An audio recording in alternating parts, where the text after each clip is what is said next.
और चलिए इस वक्त की बड़ी खबर से आपको रूबरू करा देते हैं। इस वक्त की बड़ी खबर आपको बता दें, एमपी के नए मुख्य सचिव बने हैं अनुराग जैन। 1989 बैच के आईएएस अधिकारी हैं अनुराग जैन। कई जिलों के कलेक्टर रह चुके हैं। पीएमओ में भी ज्वाइंट सेक्रेटरी के पद पर कमान संभाल चुके हैं। 2023 में प्रधानमंत्री पुरस्कार से इन्हें नवाजा गया था और अब उनका नाम बतौर मुख्य सचिव सामने आया है। एमपी के नए मुख्य सचिव बने अनुराग जैन।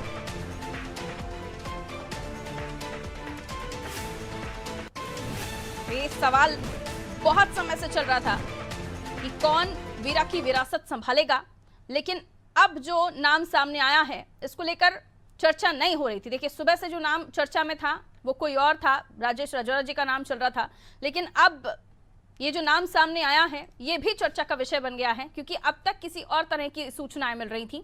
अब अनुराग जैन नए मुख्य सचिव मध्य प्रदेश बने हैं। 1989 बैच के आईएएस अधिकारी हैं अनुराग जैन और कई जिलों के कलेक्टर भी रह चुके हैं।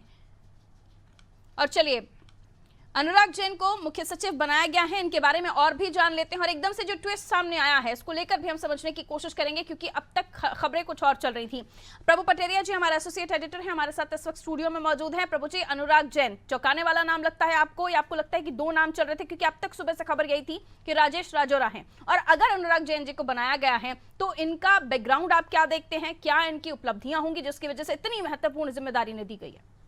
देखिए पारुल जी, अनुराग जैन वो नाम है जो मुख्य सचिव पद की रेस में ये कहें कि जो है लगभग 2 साल से था। जब इकबाल सिंह बैस रिटायर हुए थे साल भर पहले, तो उस समय जो है स्वाभाविक तौर पर इनका नाम माना जा रहा था कि ये मुख्य सचिव उनकी जगह लेंगे। लेकिन उस दौरान चूंकि ये प्रधानमंत्री के महत्वपूर्ण जिम्मेदारी गति शक्ति परियोजना, जो प्रधानमंत्री जी ने एक प्रोजेक्ट लॉन्च किया था गति शक्ति का, उसकी जिम्मेदारी इनके पास थी, तो उस समय इनको रोक लिया गया था।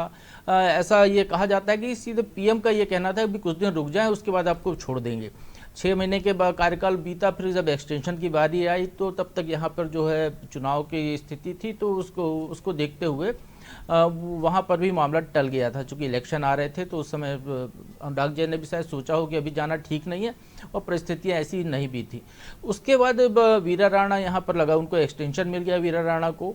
और अब जो कि अब नए वीरा राणा के एक्सटेंशन की फाइल प्रदेश से भेजी नहीं गई, नए मुख्य सचिव का चुनाव करना था। और निश्चित तौर पर इस रेस में यदि जो पहला नाम था, चूंकि कमिटमेंट प्रधानमंत्री का था, तो भले मुख्यमंत्री मोहन यादव की स्वाभाविक पसंद के तौर पर जो उभर कर भी 9 महीने में आए हैं, सामने आए हैं, वो आए हैं डॉक्टर राजेश राजौरा, जिनको कि वो अपने सीएम सेक्रेटरीट में भी ले गए, एसीएस बना के उनको रखा हुआ है वहाँ पर सीएम के एसीएस के तौर पर।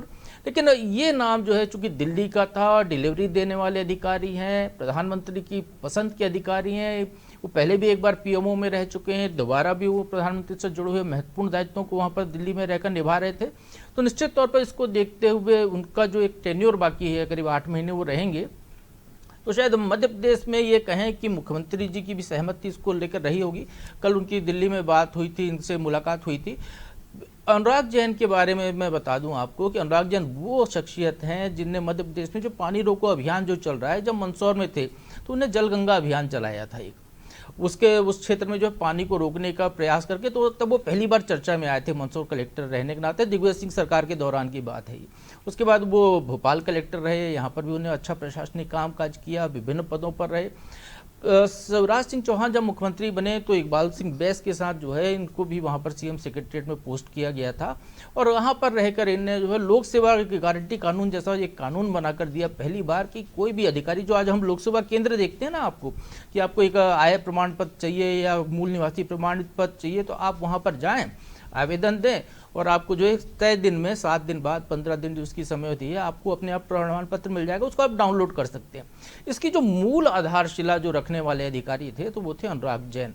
उनने जो है मुख्यमंत्री कन्यादान योजना जैसी योजना का कॉन्सेप्ट दिया, तो इस तरह की बहुत सारी स्कीम्स उन्होंने बनाई है। पीएमओ में रहते हुए उन्होंने जो जब फाइनेंस डिपार्टमेंट में थे तो देश भर में जो जनधन खाते खुले हुए हैं, वो खाते खोलने के पीछे भी दिमाग इनका था। और अभी हम यदि रोड इंफ्रास्ट्रक्चर को देख रहे हैं, जिस तरीके से तरक्की हो रही है, उसमें भी अनुराग जैन को लगातार उस काम में लगा के रखा। तो ये कहें डिलीवरी देने वाले अधिकारी हैं, स्कीम बना लेते हैं, वो अच्छी ऐसी स्कीम बनाते हैं जिसमें आम जनता का फायदा हो, सरकार की भी ब्रांडिंग हो। तो निश्चित तौर पर मुख्यमंत्री मोहन यादव ने अनुराग जैन का चयन किया है, तो आप ये मान के चलिएगा कि अनुराग जैन के साथ मुख्यमंत्री का जो कार्यकाल है मध्य प्रदेश को 2 से 3 नई स्कीम्स ऐसी मिलेगी जिसमें मोहन यादव का कद और ज़्यादा देश भर में आगे बढ़कर सामने दिखाई दे सकता है। बिल्कुल, यानी स्कीम्स और पॉलिसीज बनाने में इन्हें महारत हासिल है और जिस तरह के कामों का भी आपने जिक्र किया उनका जिक्र होता है और तारीफें भी होती हैं। लेकिन ये कहा जा रहा है सर कि 10 महीने बाद इनका रिटायरमेंट भी है, आगे देखिए यदि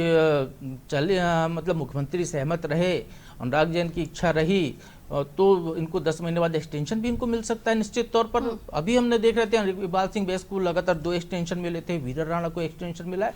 तो जो अच्छा काम करते हैं अधिकारी उनको सरकार आगे के दायित्व पर जिम्मेदारियां देती रहती है, तो निश्चित तौर पर वो जब तक रहेंगे तो एक्सटेंशन उनको मिल सकता है। एक्सटेंशन यदि ना भी दे तो मध्य प्रदेश में चूंकि अनुराग जैन मध्य प्रदेश के मूल निवासी हैं, ग्वालियर के सेंट्रल स्कूल से पढ़े हुए हैं, आप अंदाजा लगाइए कोई सेंट्रल स्कूल जैसे आम स्कूल से वो पढ़े हुए हैं, सामान्य बच्चों की तरह रहे हैं, लेकिन यहाँ पहुंचकर उन्होंने मध्य प्रदेश के लिए जो काम किया या देश के लिए जो काम किया और आगे भी वो भोपाल में ही निवास करने वाले हैं, यहीं पर वो अपना मकान बना रहे हैं। तो अब मान के चलिएगा कि वो अलग अलग पदों पर या सरकार के बाहर रह के भी प्रदेश के हित में कुछ ना कुछ नई दायित्व निभा सकते हैं।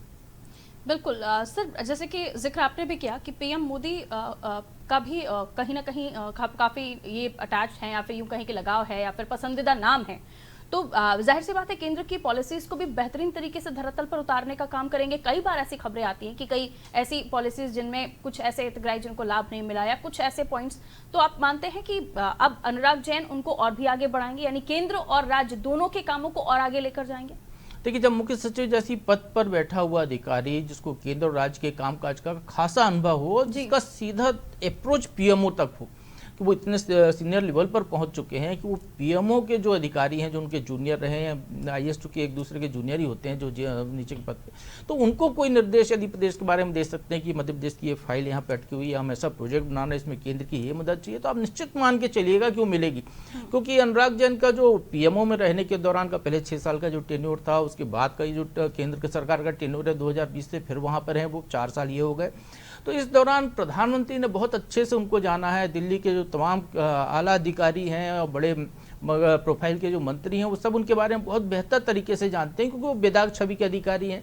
उनका कोई निजी हित किसी काम में दिखाई नहीं देता है। वो जो दायित्व उनको दिया जाता है उसको 100% अंजाम पर पहुंचाने में विश्वास रखते हैं। प्रदेश में है तो प्रदेश के हित में ज़्यादा से ज़्यादा योजनाओं को ला सकते हैं। मैं आपको एक चीज़ और बता दूं, कमलनाथ सरकार के दौरान वो यहाँ पर थे, मध्य प्रदेश में डिप्यूटेशन से लौट कर आए थे, उनको पीएस फाइनेंस बनाकर रखा था। उस दौरान जब फाइनेंशियल क्राइसिस था मध्य प्रदेश में, उसको तरीके से हैंडल करना, और जो किसान कर्ज माफी जो कमलनाथ ने की है, जो फिगर बताते हैं वो कितने किसानों का इतने करोड़ का कर्ज माफ हुआ है, उसमें एक बहुत बड़ा हिस्सा वो है जो बैंकों के वो खाते थे, निजी बैंकों के, सरकारी बैंकों के, जिन खातों जो ओवरड्राफ्ट हो चुके थे, एनपीए हो चुके थे, उन खातों को उनने जो है समाप्त करवाया बैंक के प्रबंधनों के साथ बातचीत करके, और वो जो है कर्ज माफी में वो शामिल हुआ। तो एक तरीके से कहें कि वो जो खाते सिर्फ डेट खाते थे, ना तो पैसा किसान उसमें जमा कर रहे थे, वो लिंगोरान चला रहे थे रिकवरी उनके ऊपर, तो वो रिकवरी उनने खत्म करा दी। इस तरीके का काम करने वाले अधिकारी, तब मान के चलिए कि प्रदेश में कुछ नए प्रोजेक्ट्स आ सकते हैं, कुछ नई स्कीम्स आ सकती हैं, प्रदेश के हित का कुछ नया काम हो सकता है। 8 महीने मुझे लगता है इनके लिए बहुत बड़ा समय होगा अनुराग जैन के लिए। देखने वाली बात ये होगी कि आने वाले समय में मध्य प्रदेश के अधिकारी उनको कैसे स्वीकार करते हैं।